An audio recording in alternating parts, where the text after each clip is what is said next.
Hello, my name is Hannah Farabee. I'm a graduate student at Michigan State University, and today we are in our fifth lecture. I will be going over the second part of our research work, which focuses on image segmentation. So as a review, here's the flowchart of our 7 steps. Today we will be looking specifically at one step, step 6. So let's just get right on into it. Image thresholding or image segmentation takes certain areas of an image while ignoring parts of the image that we are uninterested in. So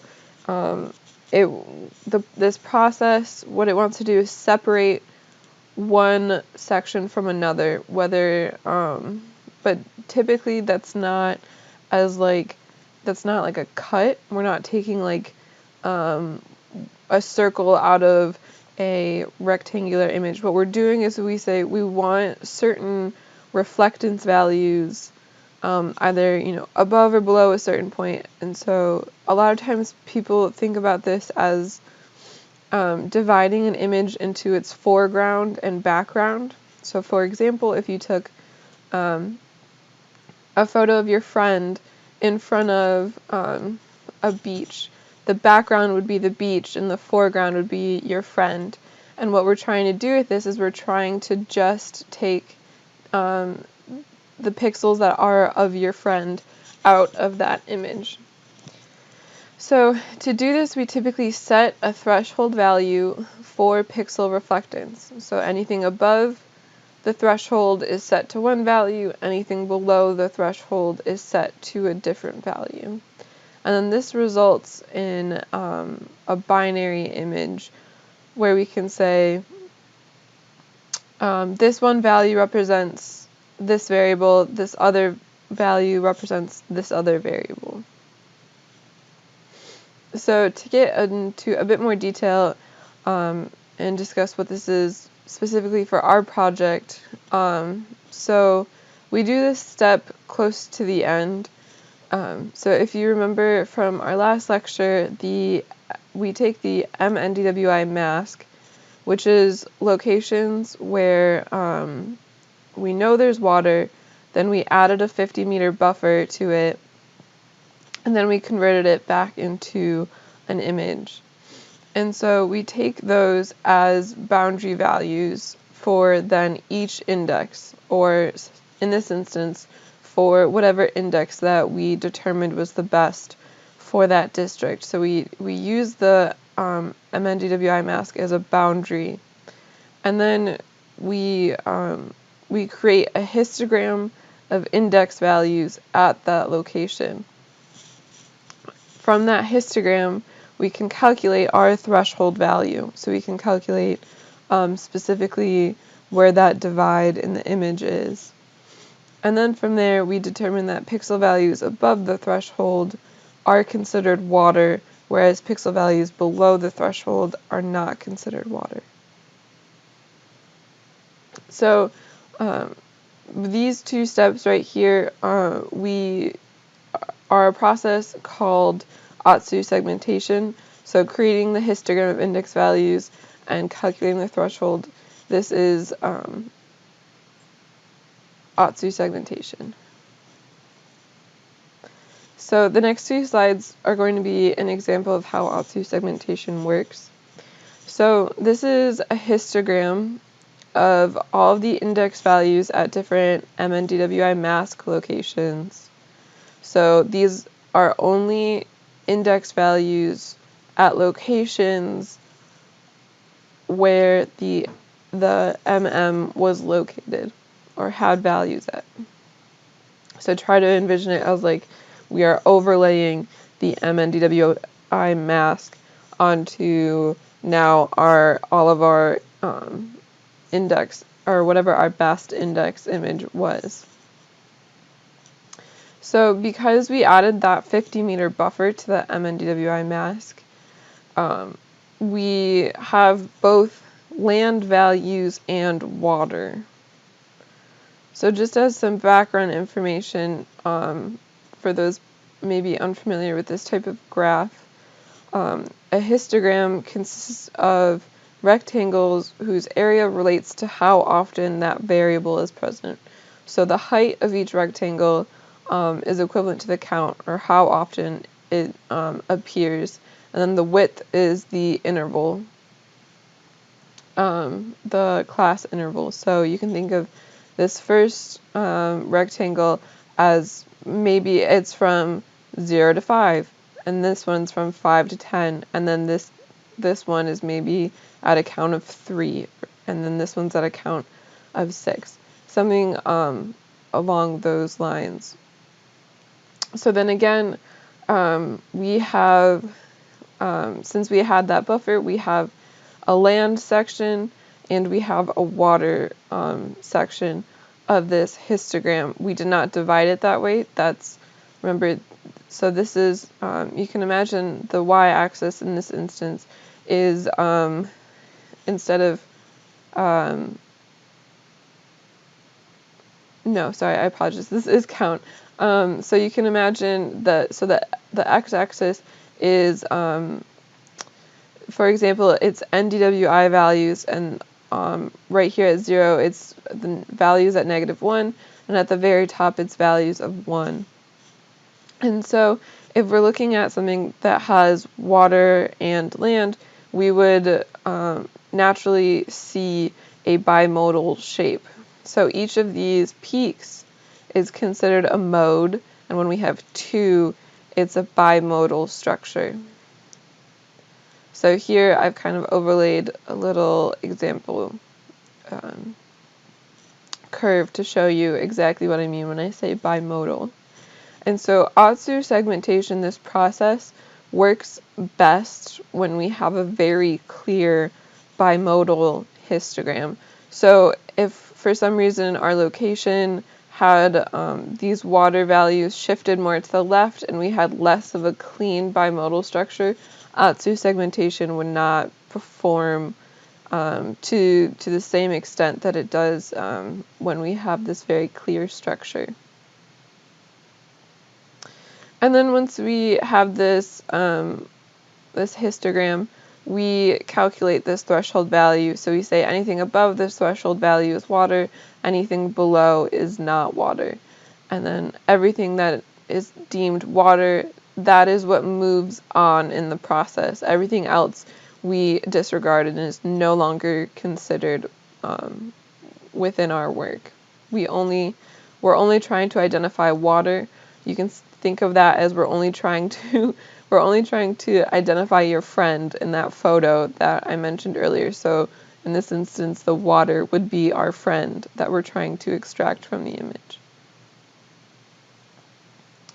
So then for the threshold calculation, what we're trying to do is have the highest interclass variance. So interclass variance would be, if I go back a slide, we want to find the biggest difference, a threshold that has the biggest difference between land and water. But with that, we want the lowest intraclass variance. So again, if I go back a slide, we want the lowest variance within the water section. So we want a very high difference in values between water and land, but we want very little difference within each of these classes.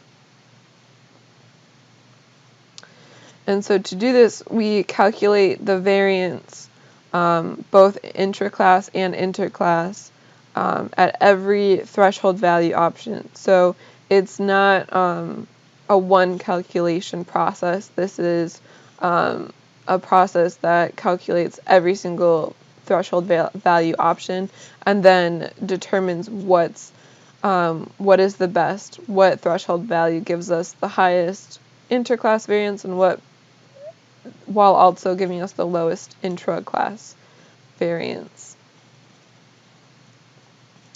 So here is a kind of a visual example of this process, so we're inputting in For example, an NDWI image that has gone through that convolution filter, so it has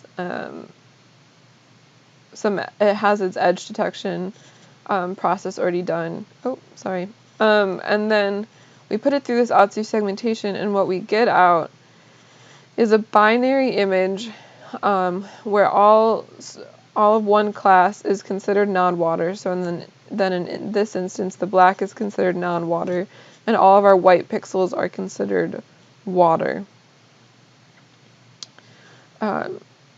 So now I'm going to show what this process looks like in our Google Earth Engine code. Okay, so we're back in our very familiar code editor by now. So this is the same exact file that we were in the last lecture, and some of this is the same as the lecture even before that. I wanted to quick say, because I realized that I hadn't said this yet, when you're using Google Earth Engine, it works best in Google Chrome. That may be obvious to some people, but my preferred internet browser is Firefox, and so I've learned the hard way that for some reason code or Google Earth Engine just doesn't always want to do what I'm telling it to do in Firefox, but as soon as I open it up in Chrome, it works just fine. So we've gone over this first part. We've gone over our index functions. We talked about this pixel selection technique. Last time, this is creating the MNDWI mask. So this section is creating the MNDWI mask. So we've gone over this. So now we're moving on to performing Otsu segmentation. So this is two different functions. So we're going to be starting with this function on bottom. So I'm going to talk about the function, and then I'll show you how we're using the functions.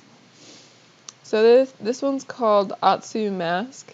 It is taking in an image, an area, a mask. So in our instance, we would be putting in the MNDWI mask. Bins, which bins refers to when we create a histogram, how many of those rectangles there are. So if we have a histogram of 5 bins, it's only going to be 5 rectangles, whereas if we have a bin number of 1,000, we'll have 1,000 rectangles. Scale is the spatial resolution of the data that we're working with, and then this value is greater than. This is either true or false, and we're just saying whether our threshold value, if we're going to take the upper values or if we're going to take the lower values. So if this was true, we would be taking everything above the threshold, and if this was false, we would be taking everything below the threshold. So when we use it, we say true. Okay, so the first thing in this function is creating a histogram. So here we name it histogram. We're taking the image, we are applying the mask, so we are applying the MNDWI mask, and we want to do this over our region of interest. So what we're doing is in Google Earth Engine, they have these reducers, and this is when you want to combine a significant amount of data. If I go to docs, we can scroll down to reducer. So these are all different ways of calculating things about over lots of data, or combining lots of data. So you could sum images together, you could find the standard deviation. So there's all these different reducers. And so what we're pretty much saying is we want to reduce some sort of data collection into one sort of summary data result. And so what we're doing here is we're taking the index values from the masked areas, and we want to reduce that into a histogram where we say the bin numbers. And then the second value, let me just remind myself, the second value is the mean bucket width. So our bucket width is 0.001. So we're getting many rectangles, and they're very thin rectangles. So we're saying that we want to do this over the area that we inputted, which is, in our instance, whatever district we're working on, the scale, and then again, max pixels. We always put the maximum amount because we want the most amount of data we can get, and we don't want to cap that. So here I printed out just to know if it's gotten to that step for my personal knowledge. So then here we've created our histogram, and now what we want to do is we want to map over that histogram because we want to find certain values within it. So this is where our function gets a little bit tedious. So what we're saying is we want to find all the histogram values that have this string called bucket means. So what this line says is we want to get all of the values that contain bucket means, and this just means that we want, so there, when we calculate this histogram, we end up with some values that are just like placeholder values, and we want the ones that actually contain data in it. And so all of the ones that contain data have this string bucket means in it.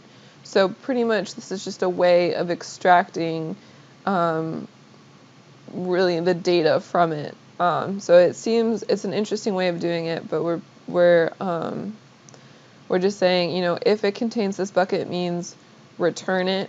So pretty much define it as this hist, and if it doesn't, return null, meaning don't include whatever that was in our final. So this is just a filtering step, really.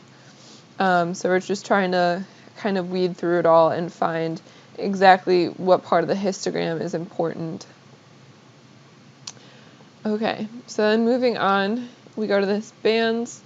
So what we're saying is image.bandnames. So if we go to image.bandnames, just to as a reminder that all of this is here, what we're doing is we're returning a list containing the names of the bands of an image. So remember how we named all those bands? So hopefully when we calculate the indices, so this bands is just assigning all of those to a variable instead of just having them assigned to the image. They're now a distinct variable. So then what we do is so what we're saying here is histogram we have defined as a dictionary, and so a dictionary is this really interesting type of variable that stores lots of different types of data within it. And so what this is saying is this histogram.keys is it's obtaining all of the different types of data that are within the dictionary. So again, this is all pretty tedious, but it's just different ways of filtering out the data is pretty much what you can think of it as. So now we are filtering our we're defining this masks, bands filtered is the histogram keys. And so within this, we are finding the keys, and then we are defining a new dictionary hist that is all of the keys of our original histogram. And so then this hist value is all of our final filtered histogram data. So all the steps before that, you can just think of it as a way to pare down all of the information that we had. And so now we're finally computing the threshold for the current band. So we're doing this threshold, and then here we're using this function Otsu on our new dictionary. And so this Otsu function is the one above this one, so we're going to skip ahead and we're going to come back because I want to do this in order of how it occurs in the code. So we're going back up to this function Otsu, and so what it's doing is it's taking in all of that data that we've filtered. It's finding the counts, so that was our y-axis. It's finding the means of each of the rectangles, so it's finding, instead of a range, it's finding the mean. It's looking at the total size of each of those rectangles. It's saying how many total counts do we have, how many, what the sum of them are, and then again what the mean is. So then this next section, you can really think of this as we're calculating those variances. So we're doing it using the between sum of squares, which is its own particular equation. So we can really just lump all of this in as we are calculating those variances over and over and over again. And then what we're doing at the end is we are returning the mean value corresponding to the maximum between sum of squares. So this is just returning the threshold value. This is, again, it's very tedious code, but I wanted to show you everything that goes into this because this process is difficult to do, especially within Google Earth Engine. There are definitely benefits of Google Earth Engine, but there are definitely easier programming languages to do this process in. And so I kind of wanted to show you just how complicated and how statistics heavy this process is. Just for your own information, if you ever wanted to do something like this, I would not necessarily suggest Google Earth Engine as the best platform to do it in. Google Earth Engine was very much made, I think, to be, here is all of these satellite data sets, do kind of a very small amount of data manipulation, and then you export it and take it into whatever software is best for you. But since Google Earth Engine is free, it is nice we can share this, and you could potentially do this on your own. So all this code will be available to you, so you can go look at it if you would like to. We will be posting this. So that's pretty much the Otsu function. So if we scroll back down, so we left off here at line 150. So we have this, we just found our threshold value. And so now we're saying if our image So we are selecting the, so if you forget where this comes from, you can double click it and see where it first was mentioned. So here, this is the bands filtered. Bands filtered is those histogram keys from the beginning. So we're just selecting the specific data from our image, and we're pretty much saying, okay, is this greater than the threshold? If it is, return the image greater than threshold. If it's not, return band less than threshold. So this step, this is what's making that binary mask. So we're saying, so this dot greater than is a binary function, meaning that if this band is greater than the threshold, it returns a 1. And then if the band is less than, it will return a 0. So then we return, we provide then the water mask, which is really just locations where we know for sure that there's water of some sort. So it's all of the pixels that have made it past Otsu segmentation. So then if we scroll down, let's look at where we call this. So we're using this Otsu mask function, which is that first function. Remember, I said they're nested, so we will never call the Otsu function outside of this Otsu mask function. So we have this function, and then within that function we have another function. So that's what you would call a nested function. So we are putting in our index images after the convolution filters. We're providing the district area of whatever district we're on during our for loop. We are putting in the different, whatever the MNDWI mask is. We are saying we want 500 bins. Our scale, we've defined at the beginning, was 10, and true that everything above the threshold ends up as water. So I'm going to run this, and then once it loads, I will resume the recording, and we can look at what the results are. Okay, so after waiting for about 10 minutes, a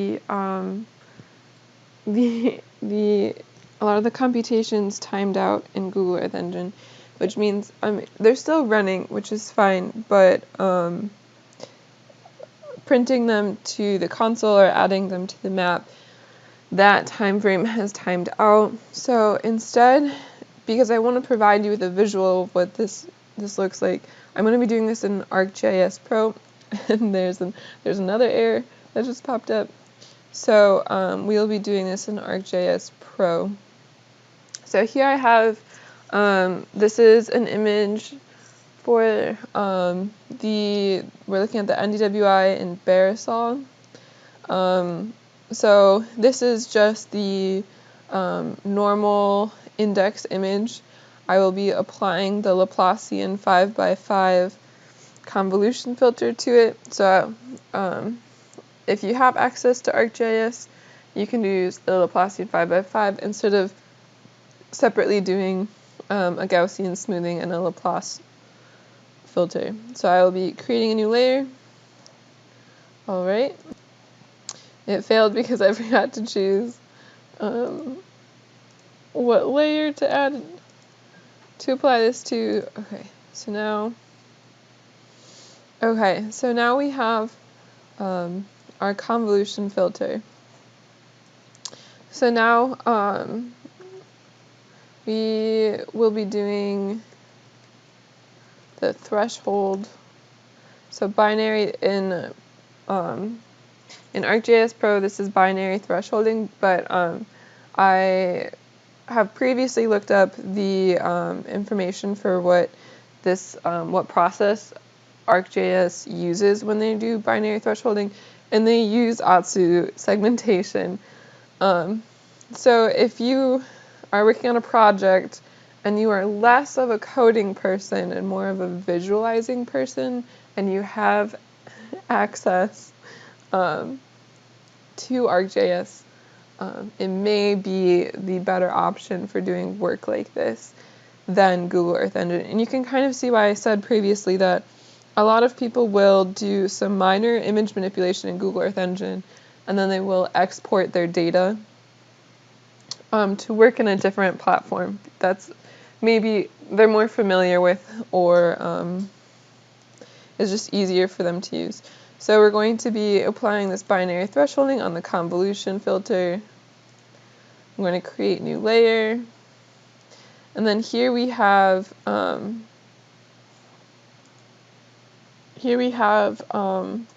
our finished binary thresholding. One benefit of doing this in Google Earth Engine is that we can automatically assign anything above the threshold as a 1, anything less as a 0. Whereas you can see, if we look over here, a 0 is black and white is 1, which is normally how it's visualized. But you can see clearly that the rivers are assigned a value of 0, whereas in the process in Google Earth Engine, it would be opposite. We would have our water as a value of 1. So if I zoom in, it may take a minute. So yeah, we can see that these rivers, which are definitely water, have been assigned a value of 0, and so we are left with everything white is land, everything black is water.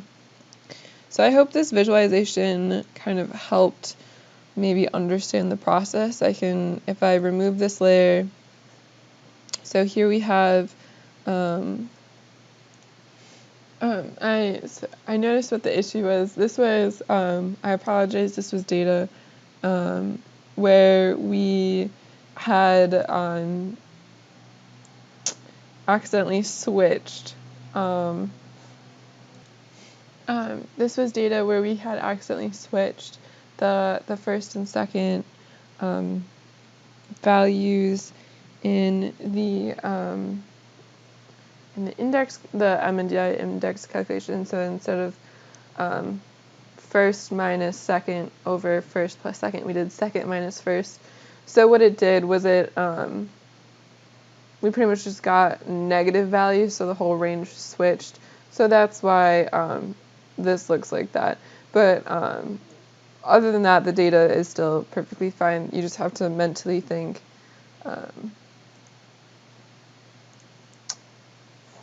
still that the black is water. So I apologize for that little mistake in our data. This was not the final data that we used for our research. This was just some images that I still had left over on my computer. So this was my mistake, not a research mistake. This was something that I just now exported. So as you can see, yeah, I accidentally swapped these, but the general process is still the same. So that is everything I had for the lecture today. So this was a bit of a shorter one, but I think we covered a lot of information and a lot of tedious code. So I don't really want to cram anything else into this. I believe our next lecture will be potentially on the longer side, so that'll make up for any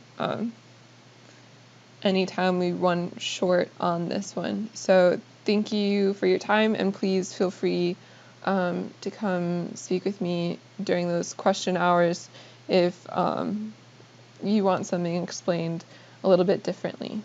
So thank you.